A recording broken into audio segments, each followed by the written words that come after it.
covering West, Lampasas, and College Station. This is Fox 44 News at 9. Thanks for joining us. Attorney General Ken Paxton was acquitted of all charges facing him in his historic impeachment trial this afternoon. A majority of senators found him not guilty of bribery, abuse of office, and more, allowing him to return to his post as Texas's top law enforcement official.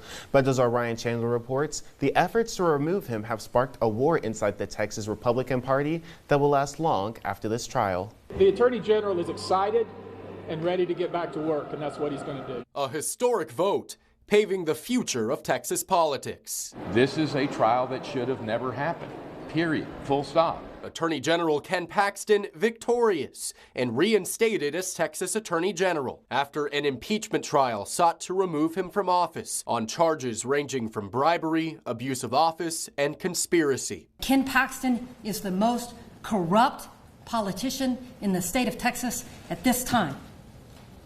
And the Republicans in the Texas Senate just returned him to the office of top cop.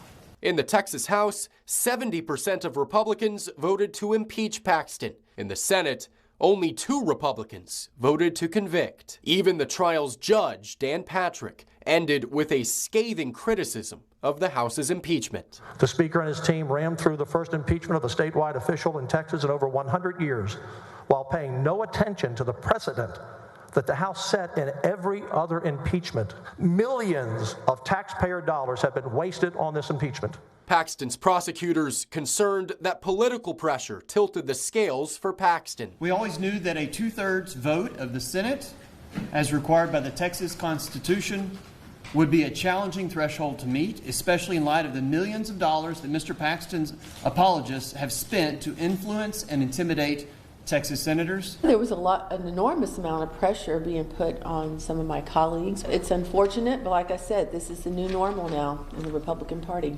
Republican House Speaker Dade Phelan accusing Patrick of rigging the outcome and, quote, cheating the people of Texas of justice. The 2 chambers at odds once again, just ahead of yet another special session.